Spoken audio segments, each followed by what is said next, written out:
Did you know that the Cane Corso's lineage can be traced back to ancient Rome, where they were used for all sorts of entertainment?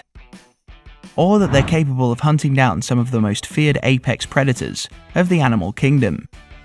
Interested in learning how we know an ancient Cane Corso was a superhero in the lost city of Pompeii? Well, stick around. In today's episode, we're counting down the 10 most interesting facts you didn't know about the Cane Corso. But before we dive into these amazing mastiffs, hit that subscribe button and notification bell for more interesting dog facts like this. And don't forget to smash that like button if you want more content on the Cane Corso. Number 10. The origin of the Cane Corso name is a huge mystery. We know these dogs as the Cane Corso today.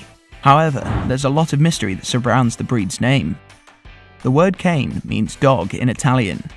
On the other hand, the word corso can be associated with the Latin word cohorse, which translates to guardian. Given the dog's popularity among Italian farmers as guardian dogs, this makes a lot of sense, right? Not so fast. According to some historians, corso actually relates to the Greek word kortos, which translates to enclosed court. This would mean they're called the dog that watches the court. Also quite fitting. Others believe that the word corso stems from an ancient Celtic dialect and translates to strong and powerful. And then there's the ancient idiom, cane de corso, which was used to generally describe dogs that hunted large game. While all of these are excellent theories, we probably won't ever know the true origins of the Cane Corso's name. Number 9. The Cane Corso is a popular breed in mainstream entertainment. Plenty of dog breeds have made it to the big screen. Popular dog breeds in entertainment include the German Shepherd, Jack Russell Terrier, Belgian Malinois, and many more. Even Disney cartoons favour the Bloodhound over any other breed. But while the Cane Corso isn't a wildly popular dog breed, you'd be surprised to hear that they're in movies and TV shows more often than you think. For example, did you know that Ramsay's deadly hunting dogs in Game of Thrones were actually Cane Corsos? Or that these amazing dogs have made appearances in popular shows like Blacklist and Atlanta. They've also made it into movies, appearing on Sesomato, Once in a Blue Moon, and the 2014 comedy Save the Date. Cane Corsos, though loving and affectionate with loved ones, have an intimidating appearance that's perfect for certain roles in entertainment and media. Number 8. Cane Corsos were used to hunt apex predators. Cane Corsos are massive mastiffs with a powerful jaw and muscular frame. Plus, they're a lot faster than you think, capable of reaching 32 miles per hour speeds. Not to mention their high pain tolerance and courageous attitude leaves them with few things that'll actually scare them. So, when you combine these extraordinary physical features, you essentially have the ultimate hunting dogs. However, Cane Corsos didn't hunt badgers, rabbits, or deer. Instead, they took down some of the world's deadliest and most ferocious predators, including lions, bears, coyotes, and wild boars. That's not to say a single Cane Corso is capable of taking down a lion. After all, these dogs hunt and work best when in packs. Number 7. The Cane Corso was developed to be the ultimate guard dog. The Cane Corso was bred to work, and they love nothing more than when they've been given a job. But have you ever wondered what these dogs were originally bred for? Sure, they were hunting dogs and war dogs at one point. In fact, they were even counted on for herding. However, their primary purpose was for guarding and protecting. It's why their name loosely translates to bodyguard dog or guardian. Modern Cane Corsos were often described as an Italian farmer's best asset. In the countryside, plenty of wild predators pose a huge threat to the livelihoods of these farmers. Because the Cane Corso is instinctively protective, they were counted on to keep watch on the farm. Plus, few predators wouldn't be deterred at the sight of these 100-pound dogs. Even today, Cane Corsos still act as guard dogs for homes across the world. You just can't get rid of these instincts. Number 6. They've been around since ancient Greece. While modern Cane Corsos are known as Italian dog breeds, their ancestors have been around for much longer. In fact, historians believe they've been domesticated by humans since ancient Greece. According to Greek mythology, the legend of Cane Corsos starts with Achilles, the warrior that led the Greek army during the Trojan War. After the fall of Troy, the Greeks settled down in the region of Epirus, where the grandson of Achilles eventually inherited the kingdom. These new settlers were primarily farmers with huge flocks of sheep and goats. In order to protect the farm from violent attacks by wolves, the tribe of Molossians developed a formidable guard dog to look over their farms. This dog was believed to be the ancestor of the Cane Corso. Since then, historians have found plenty of Greek art and sculptures depicting these dogs in ancient Greek history. Number 5. Cane Corsos are talkative dogs, but don't really bark. Of course, dogs aren't able to speak our human languages, but that doesn't mean they can't communicate with us. They do so with body language, but mostly with their own form of vocalizations.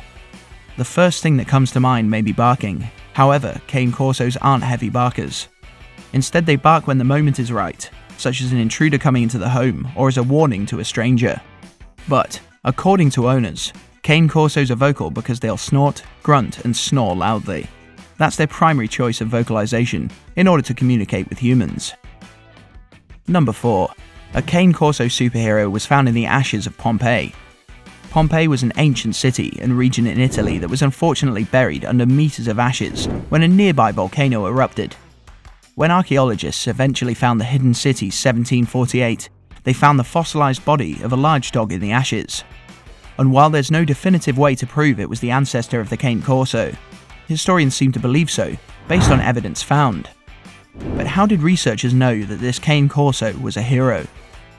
The dog, named Delta, was found wearing a silver collar with her name on it, along with a list of her previous heroic deeds. The first time Delta saved her owner from drowning in the sea. She also fought off a group of thugs that had tried to rob her owner. And finally, the faithful Cane Corso protected her owner from a wolf attack. But, in Delta's final act, she threw her body over a young child as the volcano erupted and ashes rained down. While she couldn't save the child, she remained a hero until her very last breath. Number 3.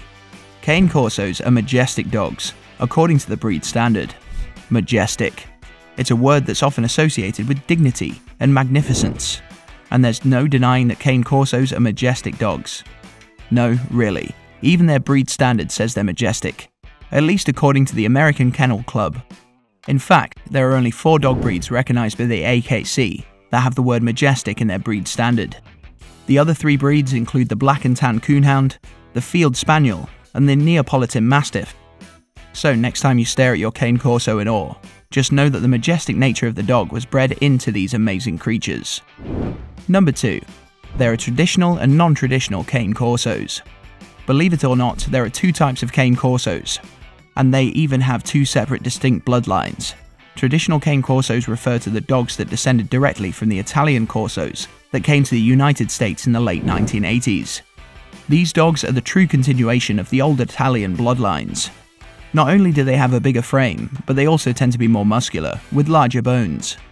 On the other hand, the non-traditional Cane Corsos were developed using other popular dog breeds. Early on, some breeders believed that the gene pool simply wasn't large enough to produce healthy puppies. Instead, they began using Great Danes, Boxers, Rottweilers, Presa Canarios, and other breeds to imitate these dogs. As a result, non-traditional Corsos show a much wider variance when it comes to temperament and physical traits.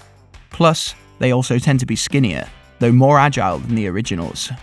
So despite having 2 distinct lineages of breeds, both still share the same name.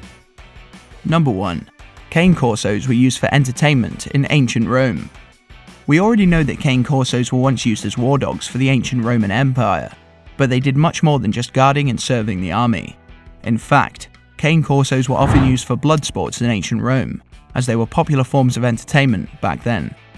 Not only were they involved in pit fights with bulls, tigers, lions, and other dogs, but also participated in some gladiator battles.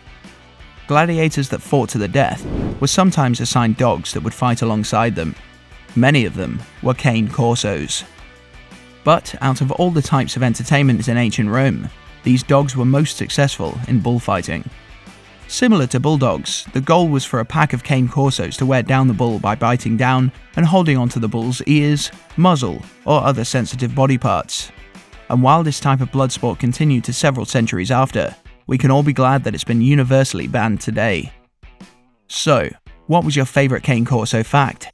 Did we miss any that deserve to be on this list? Let us know in the comments section below. And if you enjoyed this video, consider subscribing to the Smart Canine for the most interesting stories and facts behind dogs.